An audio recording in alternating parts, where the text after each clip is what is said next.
Okay, I'm gonna talk about our loft that we created. And I am really excited to talk about this because it was a big challenge and it was something that I think is unique to RVing.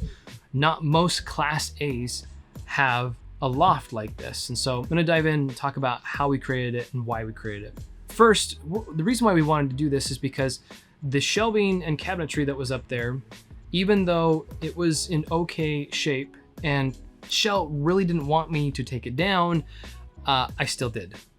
We made the decision, we're finally taking this down. That is not easy. Plus, look at the fun stuff we just found here. The other RVs that we went and looked at, the kids loved the loft above the driver's seats in some of the Class C's that we saw. We figured that instead of having extra storage space and a TV up there, we would be better suited to have kind of a loft area for another child to sleep, or for, as we have more kids, for them to sleep. The biggest challenge that we faced was, how do we best support this so that it's sturdy, but also gives us the space that we need? I think there was only one other video that I was able to find on YouTube that was out there talking about building a loft. And they actually put some pipe that was kind of their supports in the four corners of the area, which seemed to work, but it really wasn't working for what we wanted to.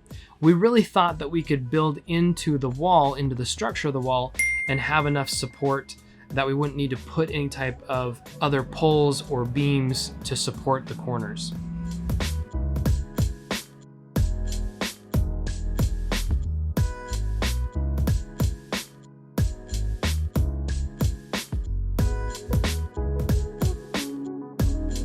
Something that's unique about this one is that we actually found aluminum lips. They were kind of an L-shaped piece of aluminum that we're able to have at the right length. We were able to drill into that metal and then connect that to the sides using some plates or some brackets that I think usually you'll use when you're trying to put a 2x4 up against another 2x4, and you can use that metal piece, that metal bracket, to connect the two. From there, we created a wood framework that went from one side to the other and was actually pocket hole connected to each other. In the end, it was pretty secure. Like, I felt confident going up there. I actually put a lot of my weight on there. I felt like it really wasn't going to crash down. However, it was flimsy and flexible, and it was a little bit frustrating. So we tried all kinds of different things and looked at it different ways, and we're probably spending too much time on doing the loft. In the end, what seemed to help make it nice and sturdy was towards the front of the cab, we took some other beams and then screwed the whole thing up to the support to the top of the cab. We call this our core workout. We also added this piece of alder that goes across that's nice and stained as the accent pieces, kind of the trim that we were doing throughout the RV.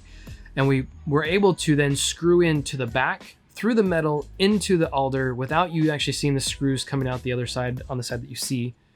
And that really helped solidify that and make that nice and sturdy. Pull down on it. It would be really nice if we had a little bit more room up above to be able to have space for someone to get up there. There's really not a lot of headroom once you get up there. If you're claustrophobic, you're gonna have a hard time staying up and sleeping up there. However, it was as low as we could go because any lower would put us going over the windows, the side windows, and that just wouldn't work. Right now, we take our couches and put them together and we make a really large king-size bed. We'll take these two pieces of foam that are up there, we'll pull them down. They're both twin XL pieces of foam. We'll lay them on the couches and it makes a really nice, comfortable king-size bed. If we have someone that's staying with us or someone that needs to sleep up there, we can easily take those two pieces of foam, put them up there, and you've got a really nice, comfortable bed where either they can have both pieces of foam or just one. So in the end, we're really excited about the way this turned out and how it looks. It's also a nice place that if we wanted to throw up some other materials or some bedding or some pillows or whatever, it's a really good storage area for that. And maybe in the future, we might add some extra shelves on the side because it's actually bigger than a twin XL. There's actually some extra space on there. In the end, it gives us the space that we need for what we're trying to do. So if you're considering renovating your Class A motorhome and putting a loft up above, I hope this is some helpful inspiration for you and some ideas of what to do.